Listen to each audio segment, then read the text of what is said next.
E agora temos um momento especial do nosso episódio, uma conversa sobre alimentação que vai muito além do que a gente coloca no prato, né? Então, a alimentação também considera passos que vêm antes e depois da comida chegar pra gente. Exatamente, Érica.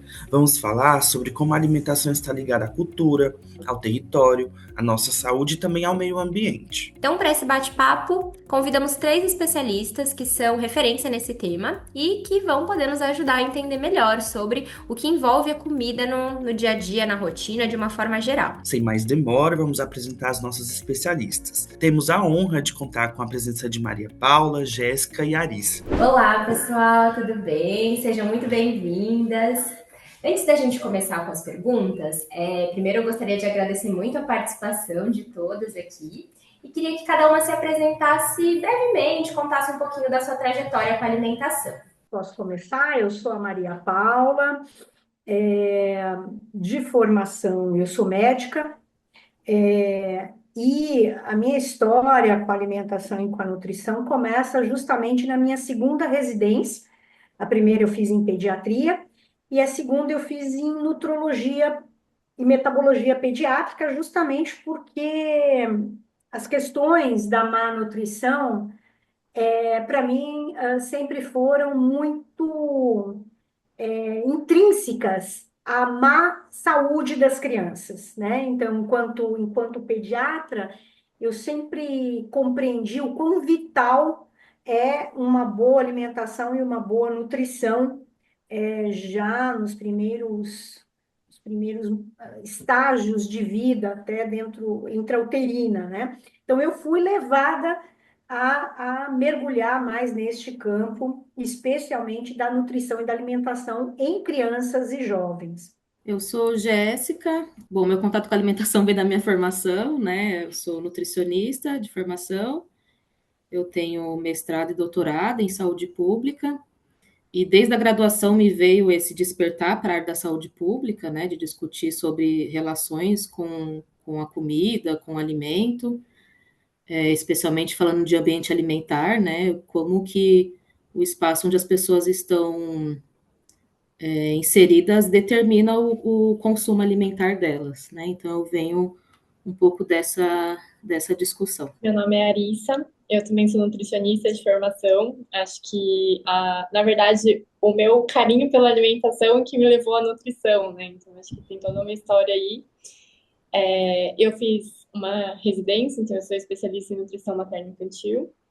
E hoje eu faço mestrado em nutrição e saúde pública, na Faculdade de Saúde Pública da USP, que eu acho que foi onde muito me trouxe esse caminho ainda, né? Eu ainda estava me formando muito no sentido de uma nutrição mais clínica, um foco um pouco mais em doença, no alimento, e não tanto no sistema, né? Que é um pouco do que a gente vai conversar hoje, dando spoilers aí, mas um pouco nesse sentido. Então, eu ainda estou pisando em ovos, descobrindo um pouquinho esse caminho. Me autodescrevendo, eu sou uma mulher branca, de cabelos curtos e grisalhos, eu uso um óculos e estou vestindo aqui uma camisa de gola alta, um pouco alaranjada.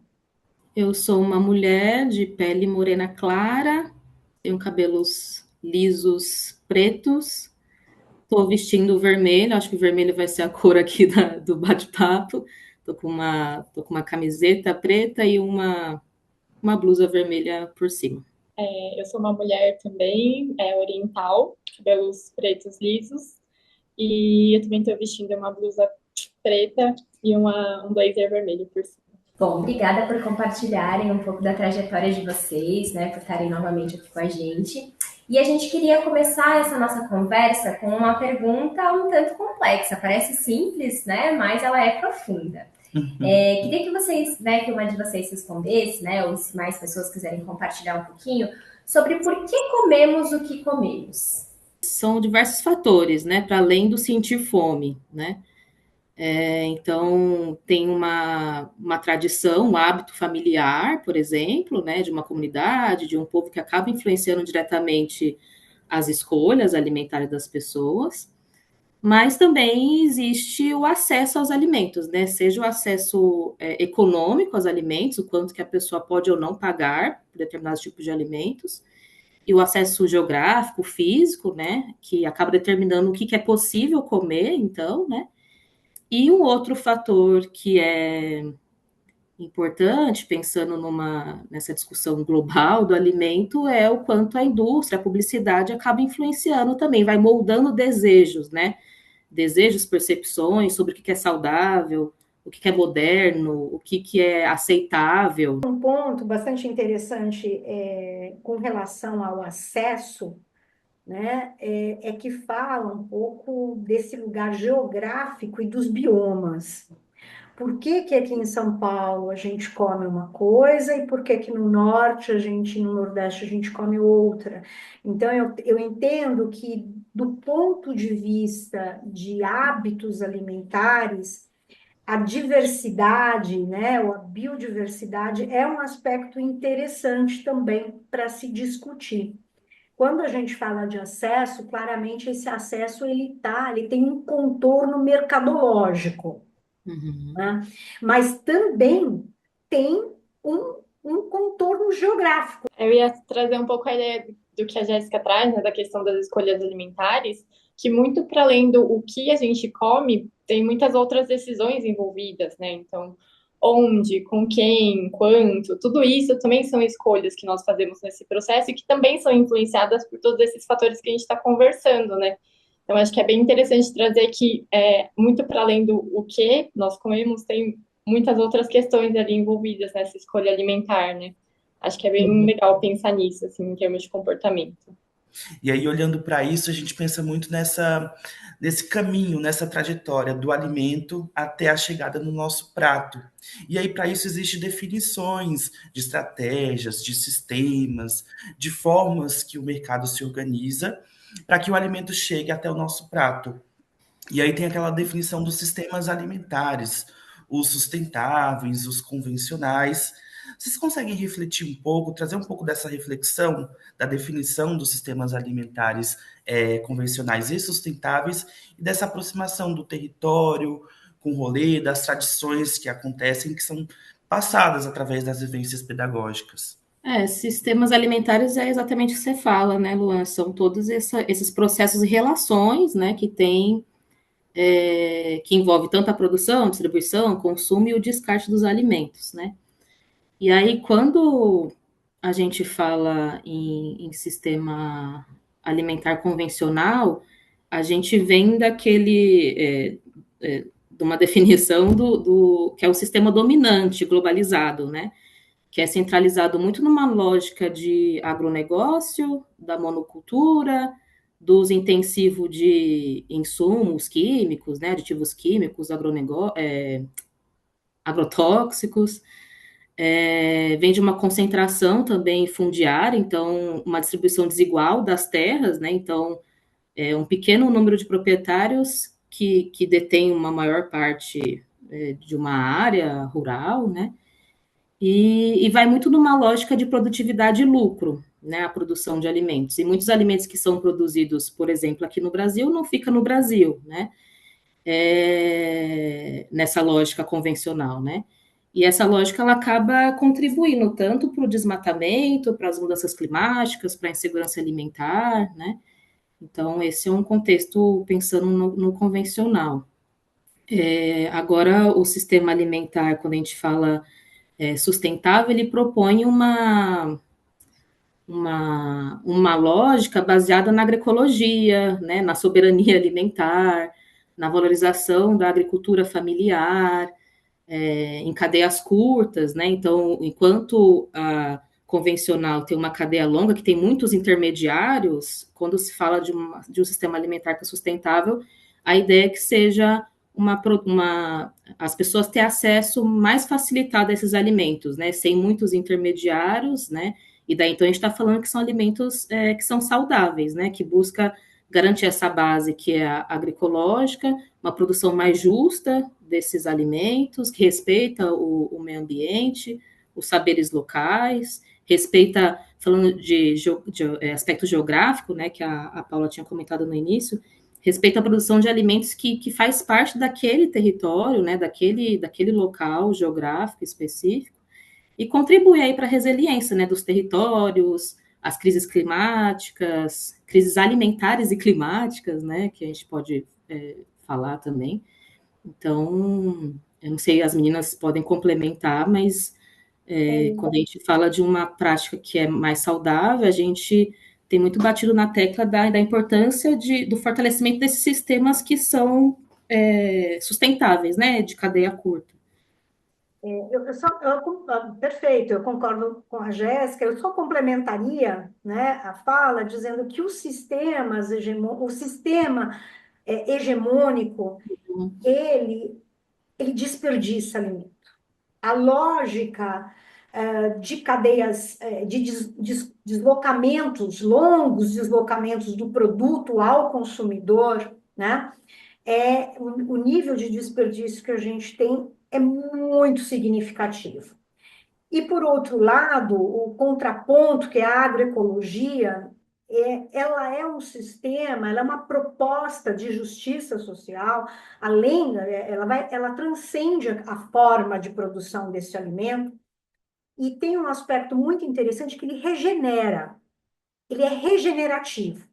Então, qualidade do solo, a questão dos nutrientes, tudo isso tem uma melhora significativa.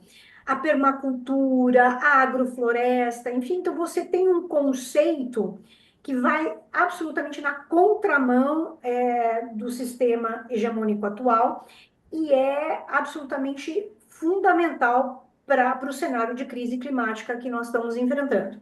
Então, e por outro lado, você tem o aproveitamento integral deste alimento. Enquanto que um modelo, você desperdiça alimentos num mundo que passa fome, com a agroecologia você tem um aproveitamento integral deste alimento e uma redução expressiva da produção de resíduo orgânico, que também é o ponto último desse sistema alimentar. O que fazemos com esses resíduos, né? Isso é um outro capítulo dentro dos sistemas alimentares. Mas não sei se a Arissa quer complementar. Completíssima a resposta tanto da Gé quanto da Paula, né? A gente tem esse conceito dos sistemas alimentares bem formulado aí pelas duas. Eu tive uma experiência um pouco mais prática dentro do rolê, né? E eu sei que os agricultores têm muito essa consciência, né, de toda essa questão que está acontecendo, às vezes de uma forma um pouco menos acadêmica, né? Um pouco menos com esses termos, mas que tem sido bem legal assim de acompanhar. Eu acho que isso é muito visível quando a gente está no campo, né? Quando a gente começa a ver, de fato, quem está ali no dia a dia da produção de alimentos, né? Assim, falando especificamente de pequenos produtores, né? Então, trazendo isso, acho que um pouco mais para a visão prática da coisa. Para mim, a minha experiência dentro do rolê foi muito de concretizar essa ideia, assim, esse pensamento. Então, acho que foi bem legal de ver o conceito se concretizando na prática. Então, ele é bem legal nesse sentido. Acho que com relação à pergunta mesmo, não tenho nada a acrescentar. Arissa, você acrescentou essa lembrança da prática, né, do campo, do que se desenvolveu nos percursos formativos, nas vivências que a gente teve com os agricultores. E aí fazia parte do título do curso essa questão dos saberes e sabores da tradição do campo. E você trouxe isso, né, que a agroecologia, todos esses conceitos da academia que pode estar distante do agricultor, são os saberes e os sabores do campo. E aí a gente tem uma outra pergunta que olha para essa questão, para esses sabores do campo, né, que se refletem no prato que chega à mesa dos estudantes e dos educadores presentes no rolê agroecológico.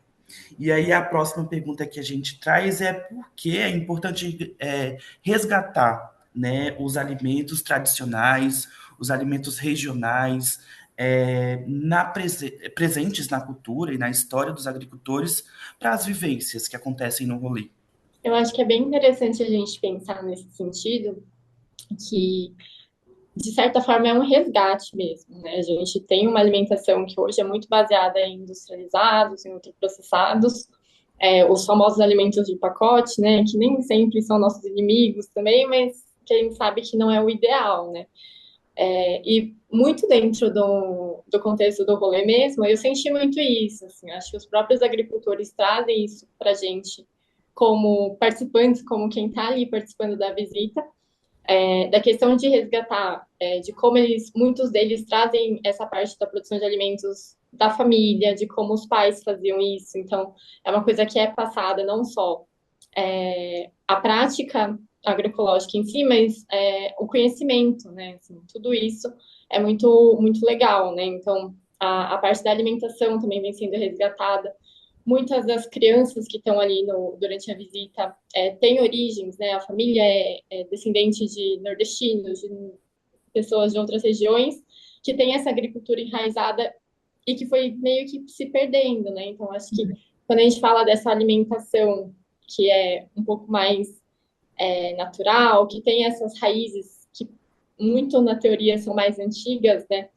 Mais tradicionais, eles vêm muito nesse sentido e é uma coisa que tem sido bem, bem formulada, bem praticada assim, dentro do rolê. Acho que foi bem legal isso também.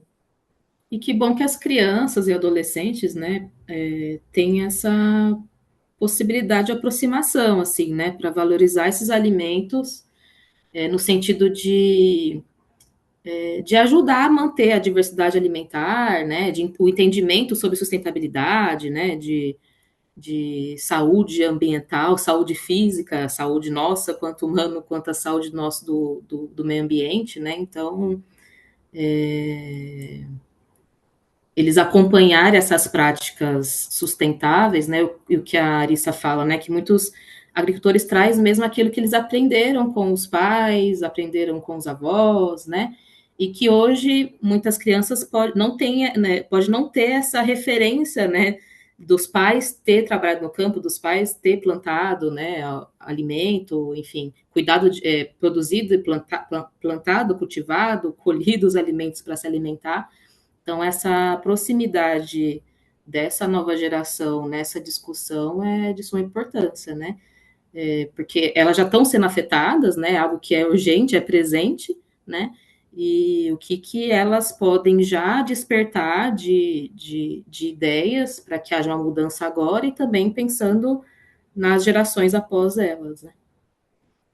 Eu acho que essa pergunta ela é muito interessante, e só para complementar a fala da Jéssica e da Larissa, eu acho que a gente tem que retomar também as políticas, né? E aqui eu vou falar especificamente do marco de educação alimentar e nutricional.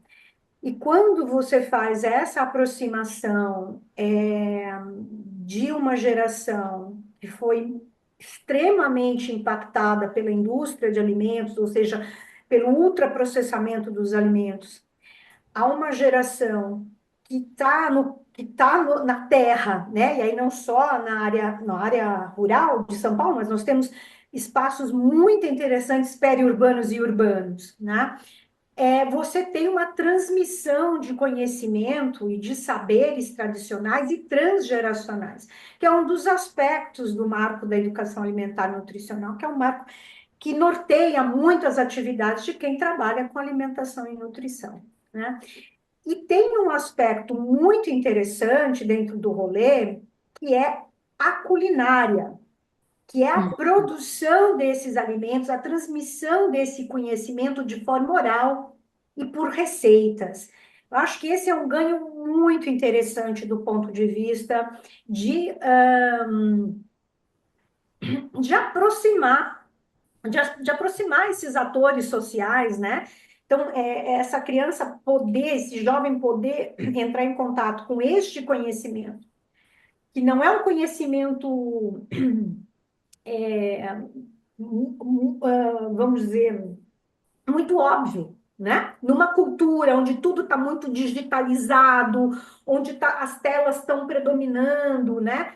Esse jovem ir até ao território, até a unidade produtiva, conhecer esta pessoa que é de uma outra geração, né? É muito rico, né? E conversa diretamente com essa política que é o Marco do EAN, que a gente acredita muito que seja um excelente norteador para as atividades e ações de educação alimentar e nutricional.